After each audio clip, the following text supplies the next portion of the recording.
Kæru austfirsku vinir, altörir vinir, ef svo mætti segja. Hér með sendi ég þér í þessu bréfi kærar kveðjur og lykilinn að Hvammi.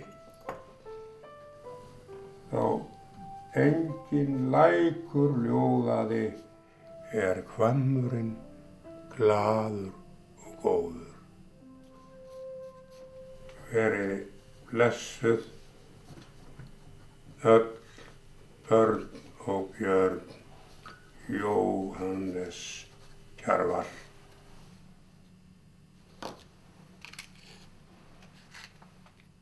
En Kjarval tengist náttúrulega Borgarfirði með þeim hætti að hann kemur hingað 4 ára gamall. Hann fæddur á Efri Ey í Meðallandi og hann kemur hingað í fangi Þórunnar Jóhannesdóttur, fóstru sinnar.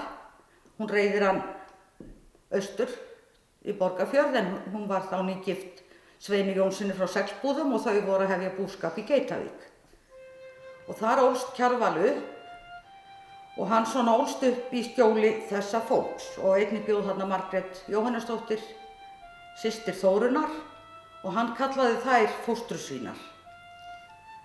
Og Kjarval elst svo bara hér upp eins og aðrir við sveitastörf en var snemma mjög listneigður.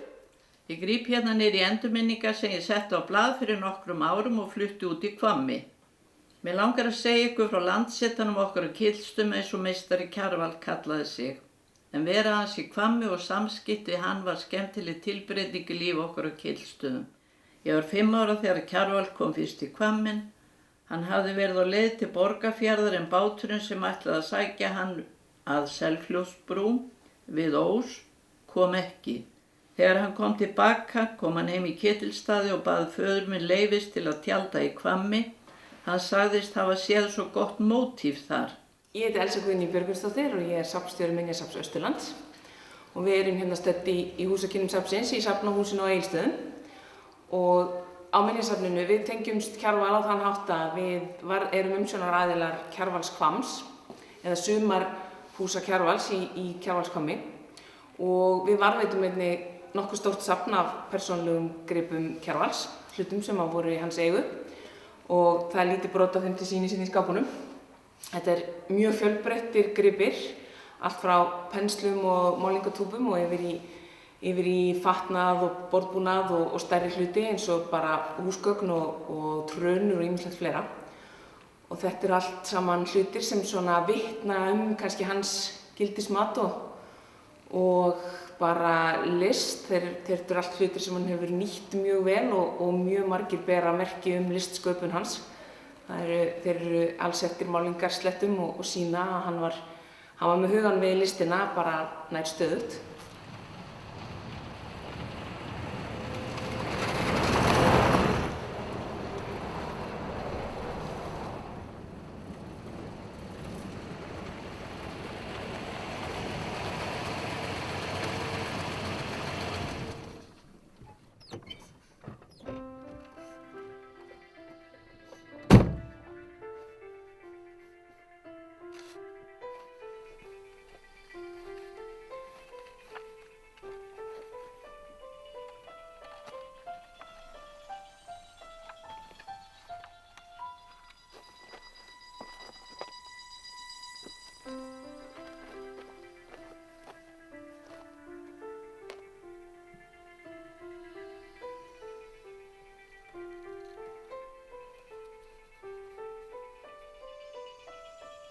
Áfram!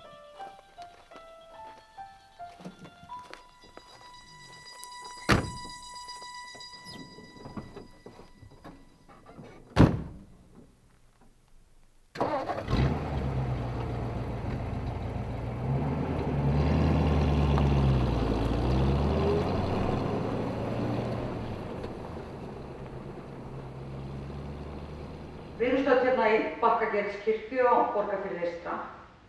Þessi kirkja var byggð 1901, áður var kirkjan á Desjarmýri og síðan kemur altaristaflan hérna sem er máluð á Jóhannesi Sveinssyni Kjarval. Hún er máluð sumarið 1914. Það voru konur hérna á Borgarfirði sem gengust fyrir því að fá Kjarval til að koma hingað heim sumarið 1914 og mála altaristöflu fyrir kirkjuna. Hann bjó í gamla skólanum, hann var þá nýkominn frá námi og þær skiptust á að færa honum mat. Hann var sem sagt málaði þar og bjóð þar og það er ekki vitað til þess að hann hafi tekið peningagreiðslu fyrir.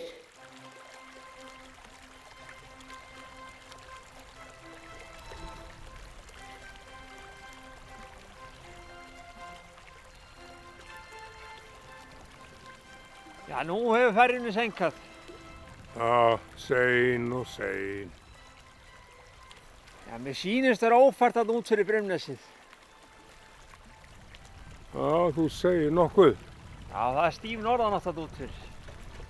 Já, báturinn kemur víst ekki. Farðu með við tilbaka. Í Já. Hvamminn þann þarna sem við fórum fram hjá áðan. Já. Það var nokkuð laglegt mótíf.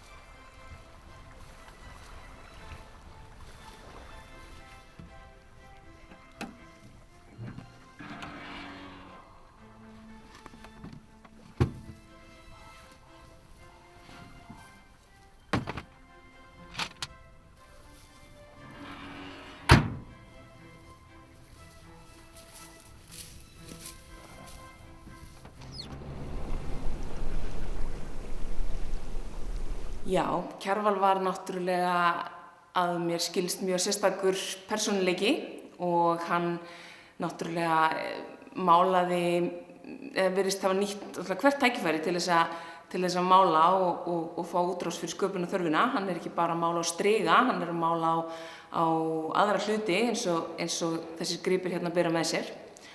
Og eins og ég segi, það virðist mann eins og listin hafi svona verið honum, ég bara allt hafi snúist hana. Það eru ótrúlegustu hluti notaði bara til að blanda liti og maður sér bara ummerki á fötum og hlutum að hann hefur alltaf verið að mála og listin hefur náttúrulega verið algjör ástríða hjá honum og það var bara þetta sem hann lifði fyrir alveg frá því að hann bara var ungur drengur og það að vera þarna í Hvamminum bara vikum og mánuðum saman og bara láta daginn snúast það að mála listaverk, þannig að segir sitt hans, bara, já, hans list og gildismat og ástríðu. Jón Helgason biskup vísiteraði Borgarfjörð eitthvert sinn og sá þá þessa töflu í fyrsta sinn og var svo sem ekkert harla glaður með hana því að Kristur er í hvítum klæðum og það er ekki venjan að hann sé málaður í hvítum klæðum fyrr en eftir upprisuna. En þessi altaristafla sýnir fjallræðuna og Jesús stendur á álfaborginni með Dyrfjöllin í baksýn. Já, Borgfirðingar töldu sig þekkja andlit á altaristöflunni og ég hef heyrt það að menn hafi talið að konan hér sem heldur á þessu litla barni, hérna í forgrunni, sé Sigurlaug Helgadóttir, húsfreyja á Hjallhól með fósturson sinn, Björn Helgason og fleiri andlit telja menn sig þekkja.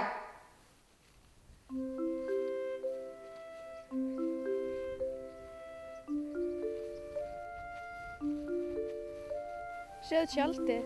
Hver er búinn að tjalda hér? Ætli pabbi veit að þessu?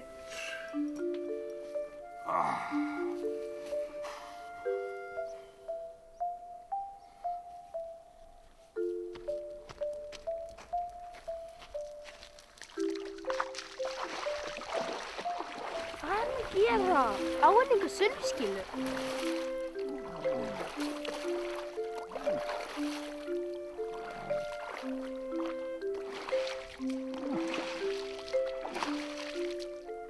Við verðum að segja pabba frá þessu.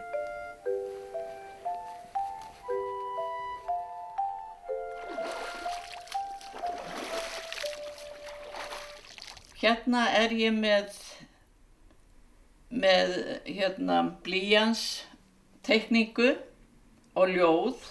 Þetta er teiknað á sígarettukartón sem hafði verið rifið í sundur því að ýmist er hún svona eða svona. Og ég ætla að lesa fyrir ykkur það sem stendur hér.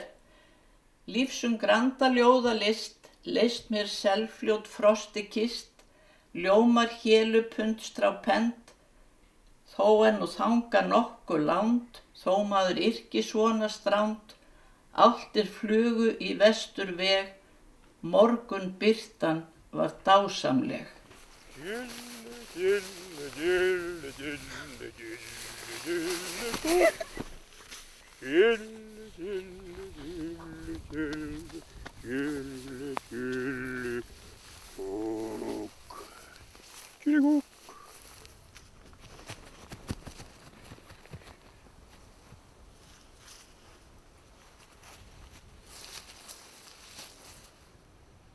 Hvammurinn sá arna hefur djúp áhrif á huga minn.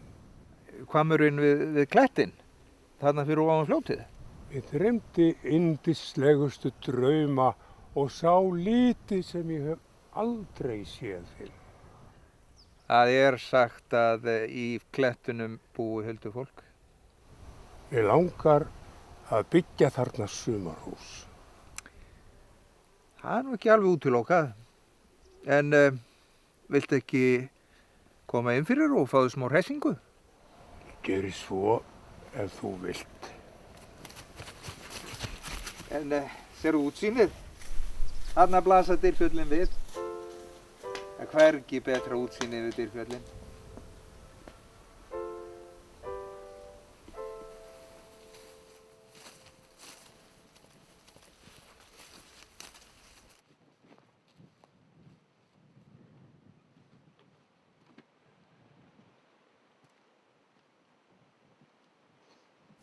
Kjarval kom í Hvamminn á hverju sumri í 20 ár, það er frá 1948 til 1968. 2 fyrstu árin var hann í tjaldi en lét svo byggja húsið sem haft er á orði að það hafi verið eina húsið sem hann eignaðist ævina. Seinna komu fleiri byggingar, bátaskýli og geymsluskúr. Ennfremur setti hann upp þil sem litu út eins og stafnar á litlum húsum og sagði hann þau vera félagsskap fyrir húsið. Já, hér höfum við grip sem kemur einmitt úr Kjarvalshvammi. Það eru til margar skemmtilegar sögur Kjarval og ein þeirra fylgir þessum hlut sem var staðsettur í hvamminum sjálfum. Þetta er sem sagt hús eða gafl af húsi sem Kjarval smíðaði og setti þannig í brekkuna við litla sumarhúsið sitt. Þar sem hann dvaldi náttúrulega á sumrin og sagan segir að hann hafi smíðað þessa litlu eftirlíkingu af húsi og sett hann í brekkuna til þess að sumarhúsið hans litla er ekki einmanna á veturna þegar hann var ekki á svæðinu. Og það fylgir einnig sögun, eða sumir segja að þetta hafi líka verið svona lítið álfahús sem hann hafi byggt til að setja þarna í Hvamminn.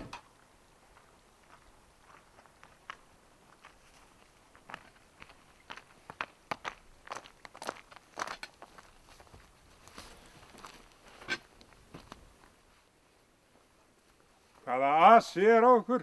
Við megum ekki trufla við vinnuna. Vinna og vinna, ég er nú bara að krota.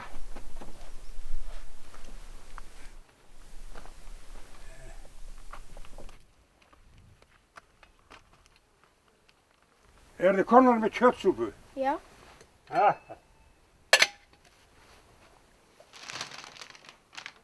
Má bjóða ungu stúlkunum tómötur frá Spánjá.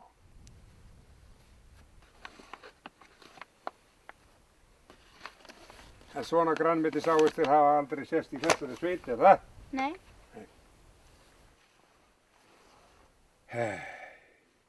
Nú finnið þið nýtt bragð sem þið hefðu aldrei fundið áður. Langar ykkur að skoða húsið mitt? Þið eruð svo vel ungdömur, gangið í bæinn.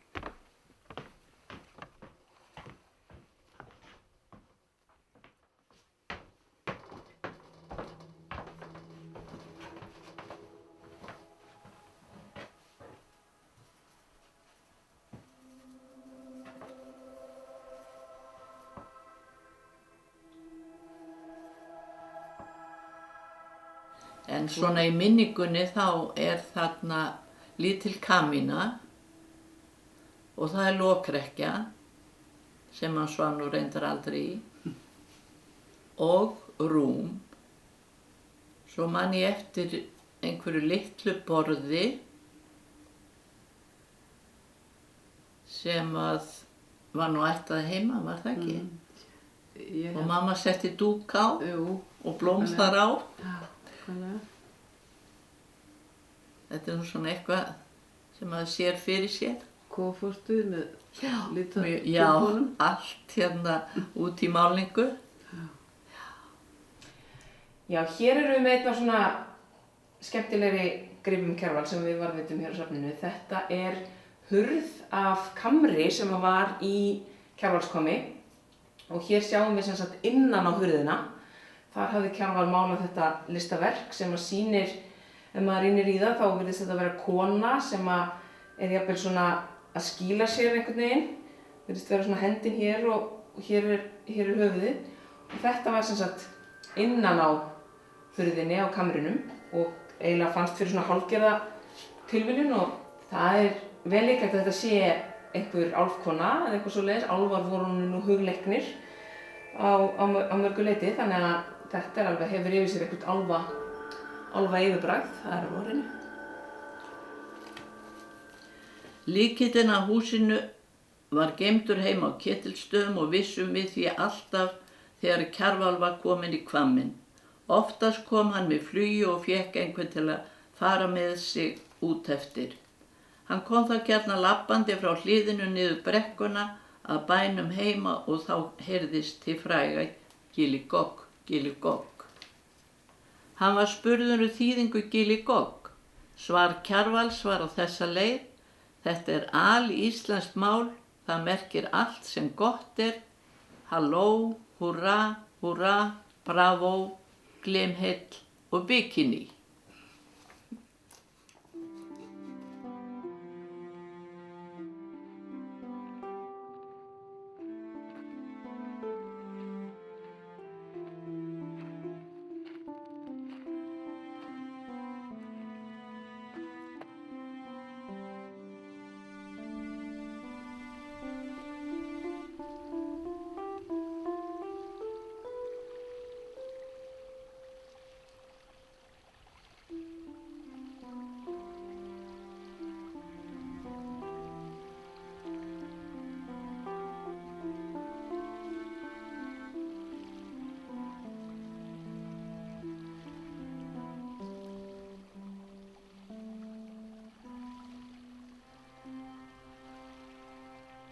En þegar við lánuðum altaristöfluna suður í Kjarvalsstaði, þá var sent varðskip til að sækja hana. Og ég veit svo sem ekki hvort að það rétt eða hvort að það líka flökkusögn að hún hafi ekkert verið tryggð því að hún væri ómetanleg. Það breytti engu máli hversu hún væri tryggð fyrir háa upphæð. Ef hún glataðist þá væri það bara óbætanlegt tjón. En ég ætla aðeins að segja ykkur frá þessari mynd sem hangir hér á veggnum hjá mér. Hún þannig tilkomin að móðir mín tók blóm úr garðinum heima og færði honum inn í Hvamm.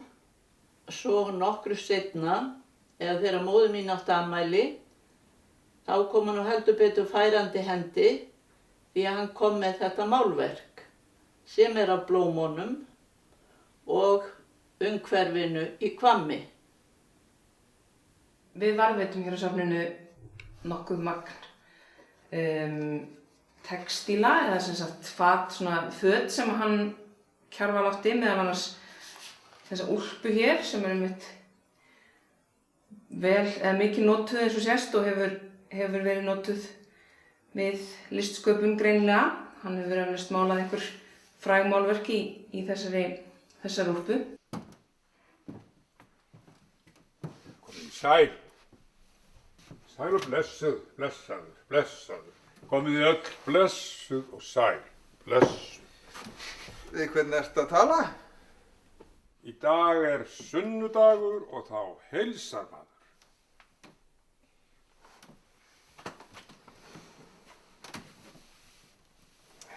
Mér dætti í huga að við gætum farið í bíltúr á jeppanum og heimsótt frændfólk mitt í Útmannasveit. Jafnvel farið í messu á Hjaltastað. Hér á bæ eru fínar mublur.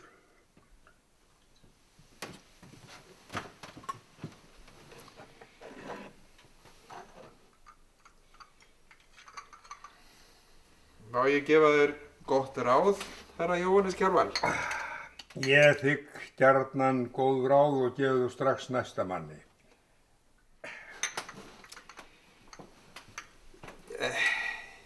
Ég finnst líklegt að málverk að Dýrfjöllunum væri mikils virði. Margt er mikils virði. Okkur hjónunum hefði þótt væntum ef þú málaði Dýrfjöllin. Við erum reiðubúin til að borga fyrir. Gilligokk. Gilligokk. Gilligokk. Gilligokk. Gilligokk. Gilligokk. Gilligokk. Gilligokk.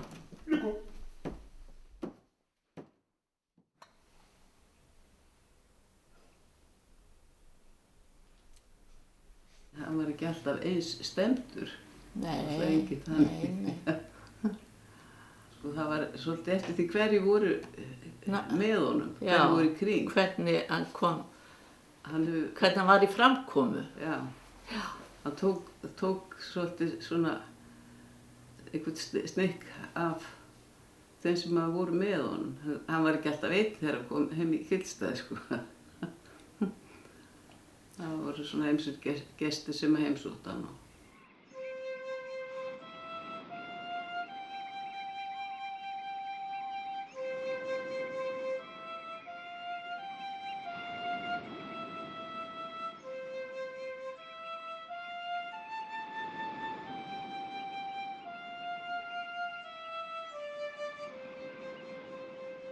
Hérna er ég með bók sem fjallar Sigfús Kristinsson á Austfjarðarrútunni sem keyrði sem sagt rútuna frá Akureyri til Egilsstaða á þessum tíma. Þessi bók er eftir Vilhjálm Einarsson og heitir Dömur, draugar og dandimenn. Og hér segir sem sagt Sigfús svo frá. Meðal farþega minna fyrr og síðar var Kjarval í sérflokki. Fyrstu ár mín á rútunni var hann álíka árvis og farfuglarnir. Hann kom alltaf austur til að mála hluta að sumri. Rétt utan við Eiða kom hann sér upp sama stað. Þarna undi meistarinn sér vel og aldrei betur en þegar þrösturinn kom í dyrnar hjá honum til að fá brauðmóla og kýrnar funduðu í komminum. Kjarval var mikill smekkmaður þegar kom að klæðaburði og það má kannski segja að hattarnir hafi svona verið hans aðalsmerki. Hann var yfirleitt með einhvers konar höfuðfatt og oftar en ekki svona fallega hatta. Það sést á mörgum myndum á honum og þeir voru á öllum stærðum og gerðum. Það er til dæmis eins og þessir hér, sparihattarnir, sem eru svona í fínnikantinum og svo líka eins og þessi hér sem er greinilega vinnuhattur sem hann hefur eflaust málað mjög margar myndir með þennan á höfðinu. Það sést að hann er alsettur málingarslettum og maður getur ímyndað sér að hann hafi málað margar frægar myndir með þennan á höfðinu og maður getur kannski líka ímyndað sér að það hafi stundum gengið mikið á þegar hann var að mála því að það hefur greinilega slest mikið á hattinn. En svo sést það líka á höttunum að málningin og penslarnir hafa nú ekki verið langt undan því að á flestum þeirra eru einhverjar málingarslettur eins og sjást hér og hér á barðinu. Já, þau eru fleiri höfuðfötin sem hafa varðveist frá Kjarval, til dæmis þessi fallega húfa hér, marg lit og munstruð sem einhver góð kona eflaust hefur prjónað handunum.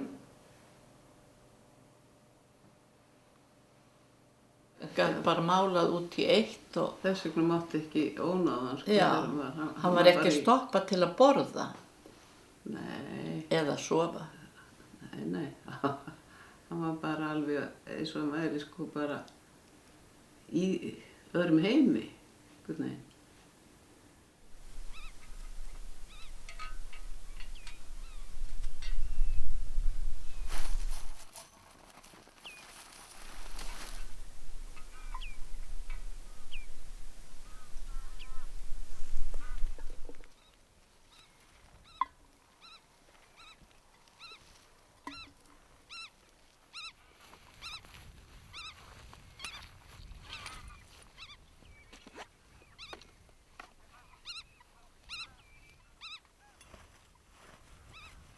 Jóhannes, það nú ekki ráð að fara að mála mig, auma húsfreyju. Fegurð náttúrunnar mitt viðfangsefni. Já, en nú ekki Dyrfjöllin fallegra mótíf? Eru kyrrar?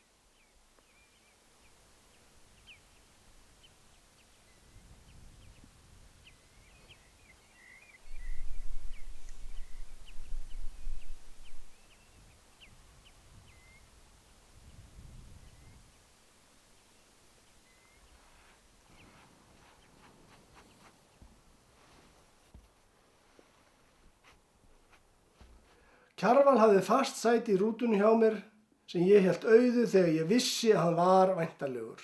Sæti þetta var fremst í bílnum, næst fyrir aftan bílstjórasætið. Hann vildi njóta útsýnis framrúðuna. Hann lauk upp augum mínum fyrir ýmsum sérkennum landslags og umhverfis og hreifst af hlutum sem í fljótu bragði virtust ekki hafa neitt sérstak til að bera, til dæmis roðabörð, melkollar eða einstakir steinar. Hann átti stein nokkurn á Jökuldal að sérstökum vini og ávarpaði hann stundum þegar ekið var hjá.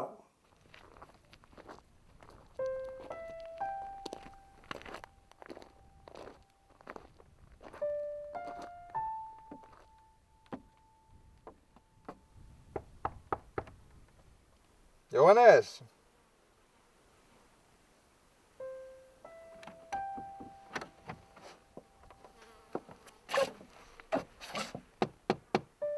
Jóhannes, þú átt afmæli í dag. Frúin bakaði handa þér köku.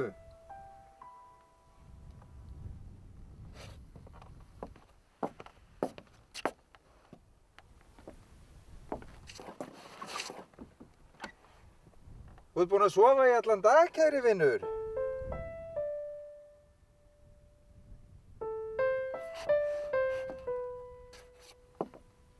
Og hann var náttúrulega alinn upp, þú veist, í sveit. En samband hans við náttúruna hefur náttúrulega verið bara eins og ekkert líkur hjá venjulegu fólki eftir svona ýmsum sólarmerkjum.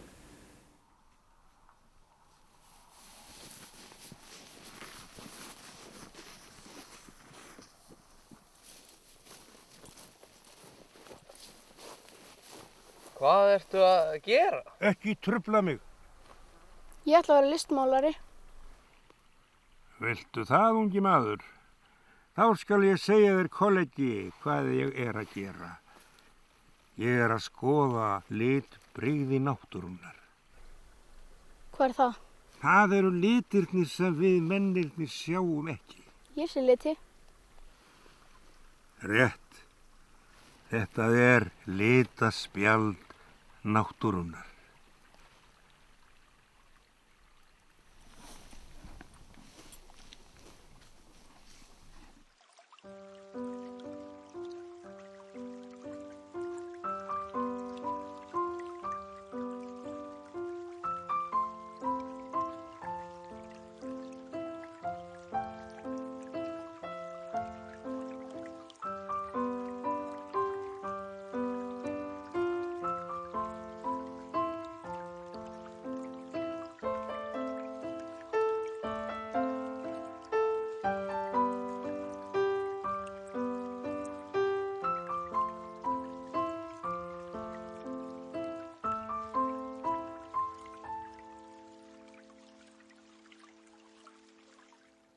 Af mörgum ferðum okkar Kjarvals í Akureyrarrútunni mér hvað minni stæðast einn júlídag þegar sól var og hiti á Egilsstöðum, allmargt farþega af fjörðum var komið í bílinn þegar ég sá meistarann.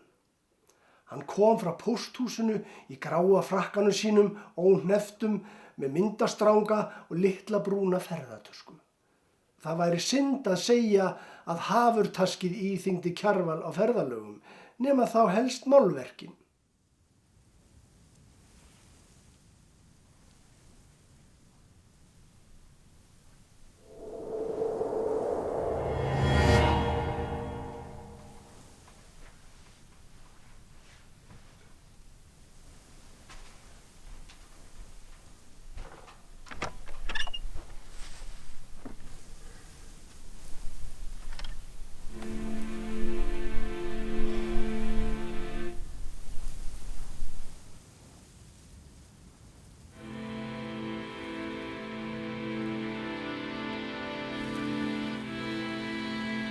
Já, hér eru til dæmis gripir sem að vitna listsköpun hans. Hér erum við með vinnuvettlinga sem hann hefur notað til að hlífa höndunum. Þeir eru allsettir í málingu. Hér er síðan litaspjald sem hann hefur notað til að blanda liti, eitt af mörgum sem við geymum hérna, og svo náttúrulega penslarnir sem hafa náttúrulega verið hans mikilvægustu tæki. Og svo erum við hér með tvist sem hann hefur notað til að hreinsa penslana. Úr frásögn eftir Guðnýju Pétursdóttur, og hún segir frá því að laust fyrir 1930 er Kjarval á Borgarfirði og þá er hann að teikna þessar mannamyndir, hausana sem við köllum hér, og það vitnar eftirfarandi frásögn Guðnýjar Pétursdóttur. Hann svaf í herbergi sem kallað var innri stofan á Borg og ég færði honum kaffi á morgnana ef hann var þá heima. Svo var það einn morguninn að ég kem inn til hans og þá situr hann þar á dívaninu og hrærir í hárinu á sér fram og tilbaka. Það var eins og hann hvorki heyrði minni sæi og því ansaði hann ekki þó ég bið honum góðan daginn. Svo setti ég kaffibakkan á borðið og sagði honum að gjöra svo vel og ætlaði að fara. Þá segir hann, ég hef vakað í alla nótt. Nú, segi ég, ertu eitthvað veikur? Þá bendir hann á mynd af manni sem hét Guðmundur Jónsson og var alltaf kallaður Hólagvendur. Og segir, ég hef barist við þetta bros í alla nótt, klukkan 7 í morgun náði ég því loksins.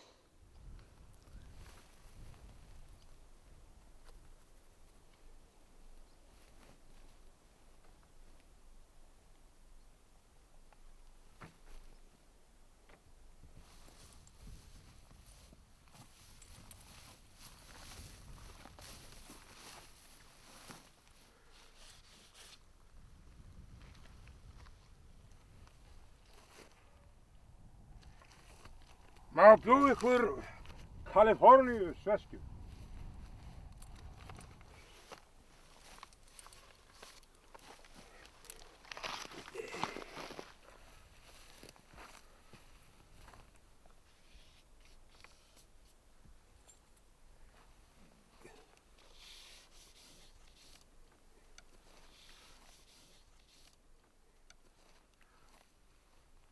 Hvað með hestana, drengir?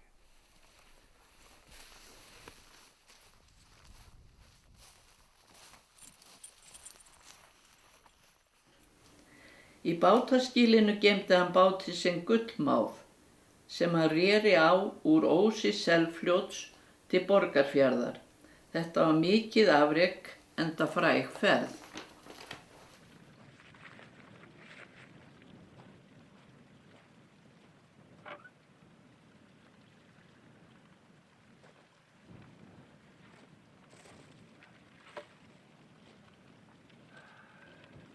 Hér inni er þessi frægi bátur, Gullmáðurinn, sem hefur ekki séð dagsins ljós í 50 ár. Nú ætla ég að opna hérna fyrir þessum bát.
Kjarval sigldi á þessum bát frá Unaási og yfir á Borgarfjörð 1959.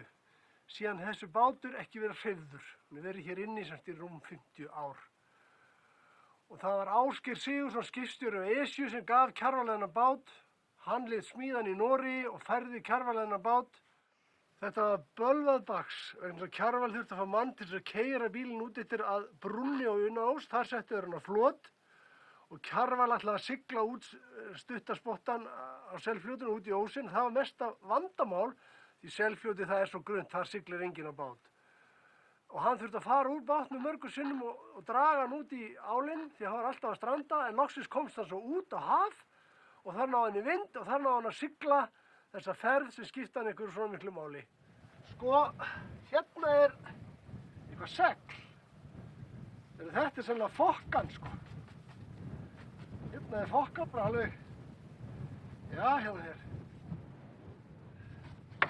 Hérna er þessi kefar. Leggja á nýður svona. Þetta er algjörlega eðalbátur, sko. Hér er svona skrautraufar á þóttunum. Og þú veist, og hérna eru hogginbönd svo kölluð, það gefur hann mikið styrk. Þetta er svaka flottur bátur, vel smíðaður. Hérna, súðbyrðingur, þetta er víst að Noregi. Þetta er alveg, hér er mastrið verið. Þetta er stórglæslegt, þetta er svolítið svona reyka á þessu. Hérna er svo stýrið. Ef maður er að sigla, þá verður maður að hafa svona stýri þegar þetta er seglbátur. Sjáðu, þetta er svaka flott, þetta er smíðað á einhverjum harðviði. Þetta er sko alvöru.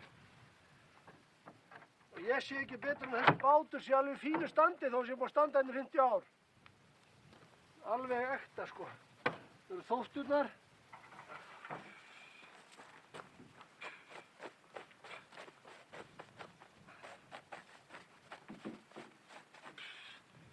Þetta er stórseglið sem Kjarval notaði.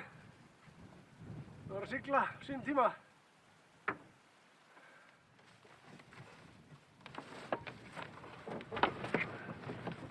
Sko.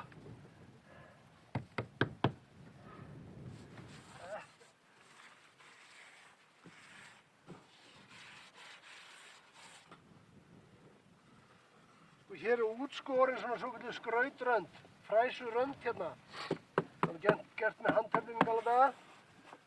Og þetta er hnoðað, galvaniserað. Þetta er eðalbátur, æðislegur bátur. Synd að hann skuli vera hér í myrkrinu aleinn.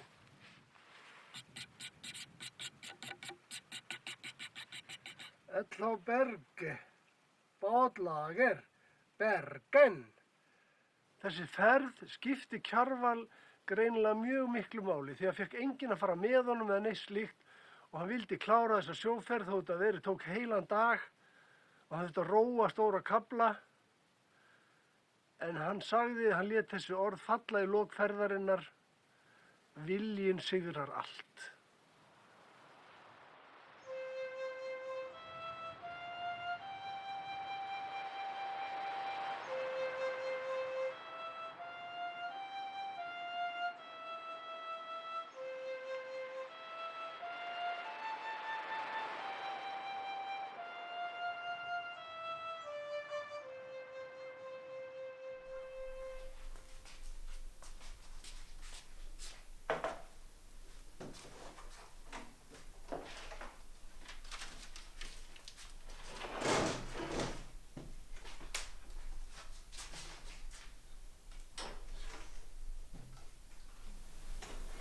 Mörg málverka Kjarvals voru mjög stór og þegar hann málaði út í náttúrunni þá var hann með ramma eins og þennan hér. Þá átti hann í mörgum stærðum og þá gat hann strengt strigann á þennan ramma og festi með teiknibólum og þá gat hann málað náttúruna eins og hann sá hana.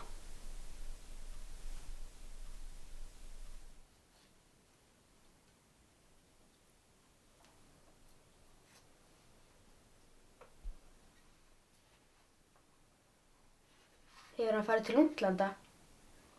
Já.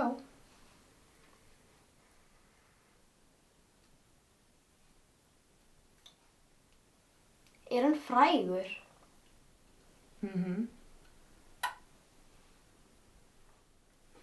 Á hann konu? Nei, ekki núna.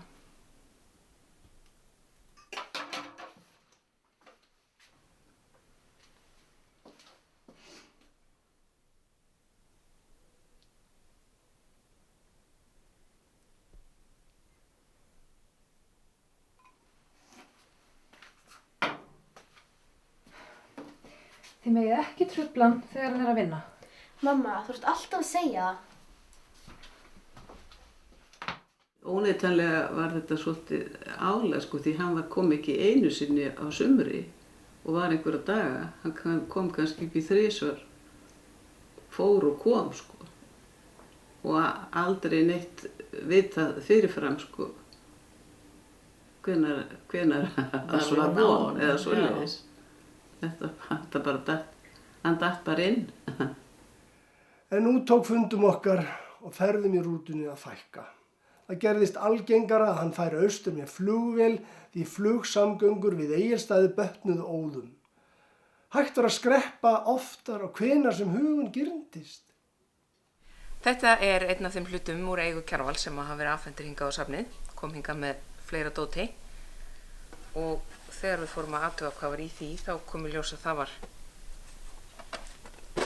fullt af smákökum sem að honum hafa líklega verið gefnar einhver tíman.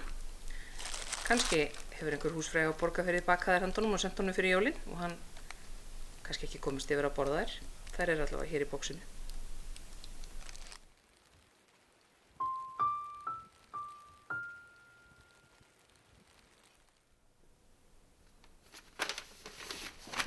Ég ætla að fara upp í Hvamm og athuga hvort það sé ekki allt í lagi. Hafi snjóað þó nokkuð. Gæti hafa skafið inn ef hann hefur skilið eftir opinn glugga. Já, gerðu það.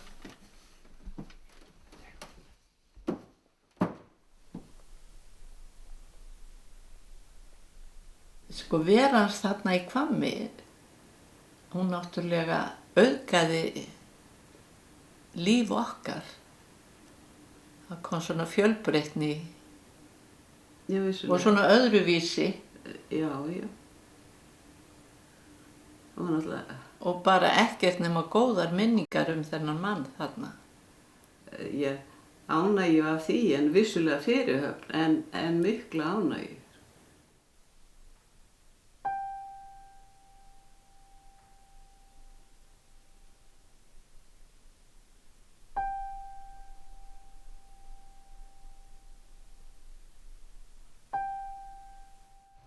Það er ýmislegt fleira sem við eigum. Við erum hérna með forláta slopp sem honum hefur verið áskotnast einhvers staðar. Hann er nú ekki málað í honum mikið, það er ekki málingarblettur á honum. Þó eitthvað því að það eru málingarblettur á honum eins og flestum öðrum flíkum sem við geymum. Það virðist vera eins og málingarbensillinn hafa aldrei verið langt undan.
Maður leit náttúrulega upp til hans. Og það var náttúrulega svona alveg sérstakt. Samband einhvern veginn við þennan mann. Bárum virðingu fyrir honum. Sem hann alltaf skynjaði maður hvað var mikill listamaður þó maður hefði kannski ekki vita á því. Nei, einmitt. Svona sem hálfgerði krakki.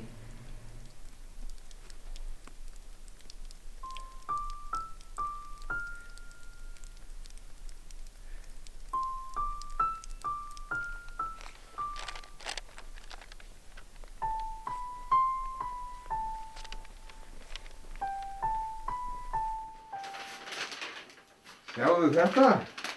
Hvað finnstu þetta? Þetta var í kofanum. Þetta er til okkar.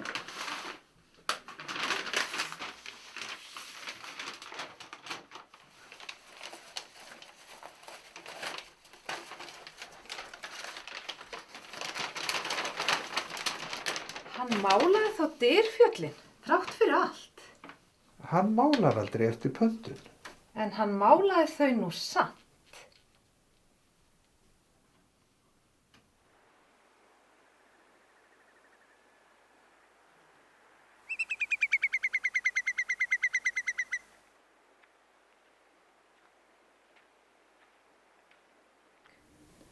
Sumarið 1968 kom hann í Hvamminn í síðasta sinn. Hann fór fyrr en hann hafði ætlað og var farinn þegar faðir minn ætlaði að heimsækja hann. Síðasta bréfi frá meistara Kjarval bar stuttu síðar og var þessa leið. Jæja, elskulega fólk, hér með sendi ég þá í þessu bréfi kæra kveðju skrifaða og lykilinn úr Hvammi. Þó engin lækur ljóðaði, er Hvammurinn glaður og góður. Hjaltastaða Þingá, himinsins bláu lönd. Hér hefur máttug norðurljóssins hönd, blað grænu búið sveitir.